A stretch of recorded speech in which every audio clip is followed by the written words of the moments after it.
आज क्रांतिकारी बिरसा मुंडा जी के पुण्यतिथि पर उनको हार्दिक श्रद्धांजलि अर्पित करते हुए दो शब्द आप लोगों के बीच में कहना चाहता हूँ।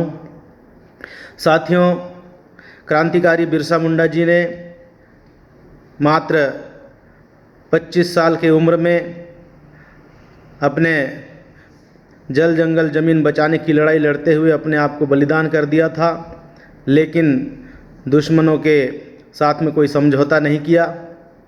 उन्होंने हम लोगों को एक रास्ता बताया कि अपने स्वाभिमान की रक्षा के लिए, अपने मान सम्मान की रक्षा के लिए, अपने ज़मीन की रक्षा के लिए हम लोगों को अपने आप को कुर्बान कर देना है, परंतु दुश्मन के सामने अपने आप को सरेंडर नहीं करना है। साथियों, आज की तारीख में जबकि 120 वर्ष हो चुके हैं बिरसा मुंडा जी के शहादत को, लेकिन आज भी इस देश का, प्रदेश का आदिवासी खदेड़ा जा रहा है। उनका जल जंगल ज़मीन को छीना जा रहा है।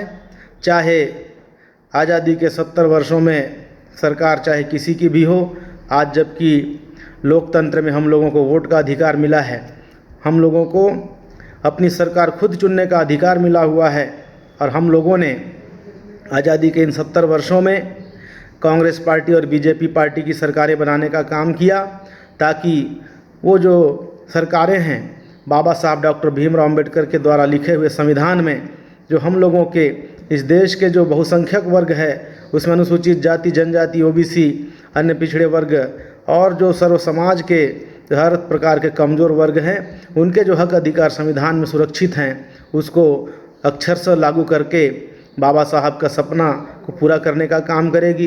क्रांतिकारी बिरसा मुंडा जी के सपनों को पूरा करने का काम करेगी। लेकिन इन सरकारों ने आज तक बाबा साहब के सपनों को पूरा नहीं किया, क्रांतिकारी बिरसा मुंडा जी के सपनों को पूरा नहीं किया। आज भी आदिवासी अपनी जल जंगल ज़मीन को बचाने की लड़ाई लड़ रहा है। आज भी हमारे आदिवासी क्षेत्रों में जो करोड़ों अरबों की खनिज संपदा भरी पड़ी है ज़मीन के नीचे, उन ज़मीन को खदानों के रूप में बड़े बड़े उद्योगपतियों को दिया जा रहा है। आज भारत के संविधान में जो क्रांतिकारी बिरसा मुंडा जी चाहते थे आदिवासियों की स्वायत्त सरकार हो, आदिवासी स्वयं का मालिक बने, उसके लिए भारत के संविधान में 5वीं अनुसूची का प्रावधान है और उसके तहत सरकारें बन रही हैं। और 70 वर्षों से देख रहे हैं हम लोग कि 5वीं अनुसूची के क्षेत्रों में आदिवासियों के हक अधिकार का लगातार उल्लंघन हो रहा है। तो साथियों, आज बिरसा मुंडा जी के पुण्यतिथि पर हम सभी लोगों को ये संकल्प लेना है कि हम लोगों को क्रांतिकारी बिरसा मुंडा जी के बताए हुए रास्ते पर चलते हुए हम लोगों को इस देश का और प्रदेश का मालिक बनने का काम करना है। लेकिन साथियों, बिरसा मुंडा जी ने जिस समय लड़ाई लड़ी, उस समय उनका एक तरीका था, उन्होंने लड़ाई लड़ी, लेकिन डॉक्टर बाबा साहब भीमराव अंबेडकर जी ने इस लड़ाई को बहुत ही आसान बना दिया है। आज हमारे पास डेमोक्रेसी है, लोकतंत्र है, वोट का अधिकार है, और वोट का अधिकार हम लोगों को इसलिए दिया बाबा साहब अंबेडकर ने कि जिनके पास ज़्यादा वोट होगा वो लोग अपने वोट के दम पे अपने खुद की शासन और सरकार बना लेंगे। लेकिन साथियों, आज़ादी के 70 वर्ष बीत जाने के बाद भी हमारे हाथ में वोट का अधिकार होने के बावजूद भी आज भी हम लोग इस देश और प्रदेश का मालिक नहीं बन पाए हैं। तो साथियों, बाबा साहब डॉक्टर अंबेडकर ने क्रांतिकारी बिरसा मुंडा जी के बताई हुई बातों को ही अपना करके कि ये लड़ाई जो है आज लोकतंत्र में वोट की लड़ाई को उन्होंने संविधान के माध्यम से बना दिया, और हम लोग इस देश के अंदर में बहुत आसानी से धन धरती के मालिक और शासन सत्ता के मालिक बन सकते हैं, बशर्ते हम लोगों को अपने वोट के अधिकार के महत्व को समझना पड़ेगा, वोट की कीमत को समझना पड़ेगा। साथियों, आज आप लोग देख रहे हैं कि कांग्रेस हो या बीजेपी हो, हमारे समाज के वोटों को बड़े बड़े उद्योगपतियों के पैसे से चंदा लेकर के आज हमारे समाज के वोटों को खरीदने का काम करती है। और हमारे पास ज़्यादा वोट होने के बावजूद भी हम लोग देखते रह जाते हैं और बड़े बड़े सेठ, उद्योगपति, धन्ना सेठ इस देश और प्रदेश के राजा बन जाते हैं। तो साथियों, इसलिए मान्यवर साहब कांसीराम जी इस देश के अंदर एक ऐसे महापुरुष पैदा हुए जिन्होंने हमारे अनुसूचित जाति, जनजाति, ओबीसी, अन्य पिछड़े वर्ग, धार्मिक अल्पसंख्यक और सर्व समाज के जो गरीब लोग हैं उनको एक मंच पर आने का आह्वान किया, और उन्होंने हमारे लिए खुद की एक राजनीतिक पार्टी बना दिया और उसका नाम है बहुजन समाज पार्टी। और बहुजन समाज पार्टी क्या चाहती है? वही तो चाहती है जो क्रांतिकारी बिरसा मुंडा जी चाहते थे। बिरसा मुंडा जी का सपना पूरा करना चाहती है। और ये काम को बहन कुमारी मायावती जी, बहुजन समाज पार्टी की राष्ट्रीय अध्यक्ष, चार बार उत्तर प्रदेश में सरकार बना करके बता भी दिया।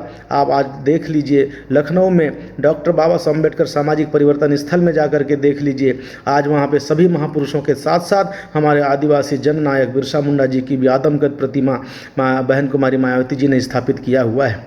लेकिन आज हम लोग क्या देख रहे हैं? छत्तीसगढ़ की सरकार यहाँ क्रांतिकारी बिरसा मुंडा जी के नाम से कुछ योजना चलाना छोड़ आज राम वन पथ गमन और जो दूसरे जो चीज़ हैं जो ज़्यादा ज़रूरी नहीं है अपने आदिवासियों के लिए, अपने आदिवासी महापुरुषों के नाम से योजना चलाना, अपने आदिवासी महापुरुषों के नाम से ज़िले बनाना, अपने आदिवासी महापुरुषों के नाम को विचारधारा को आगे बढ़ाना, ये काम ज़्यादा महत्वपूर्ण है। उसको एक कांग्रेस सरकार भी नहीं कर रही है और बीजेपी सरकार तो कभी करने वाली नहीं है। तो साथियों, मान्यवर साहब कांसीराम जी के बताए हुए रास्ते पर चलकर बहुजन समाज पार्टी के साथ जुड़ करके अगर हम आदिवासी लोग अपने वोट के दम पे इस प्रदेश की शासन सत्ता अपने हाथ में ले सकते हैं तो मैं निश्चित रूप से कह सकता हूं कि हम लोग इस धन धरती के मालिक बनेंगे और हमारे आदिवासी किसी भी टाटा बाटा अंबानी और अडानी से कम नहीं होंगे। हम लोग इस धन धरती के मालिक हैं और हमेशा मालिक रहेंगे। तो उसके लिए आज लोकतंत्र में बाबा साहब के बताए रास्ते पर चल के मान्यवर साहब कांसीराम जी के दिखाए हुए एक राजनीतिक प्लेटफॉर्म बहुजन समाज पार्टी से जुड़ करके हम लोगों को काम करना होगा। तो निश्चित रूप से हम लोग क्रांतिकारी बिरसा मुंडा जी के सपने को साकार करेंगे। यही आज के दिन हम लोगों को संकल्प लेने के उद्देश्य से मैंने आप लोगों के बीच में ये वीडियो शेयर किया है। आप लोगों को इस मेरी बातों को ध्यान दे करके आने वाले समय में निश्चित रूप से इस बात को आपको समझना पड़ेगा। यही अपील करते हुए मैं अपनी बात को यही विराम देता हूँ। साथियों, जय भीम, जय बिरसा मुंडा, होल जुहार।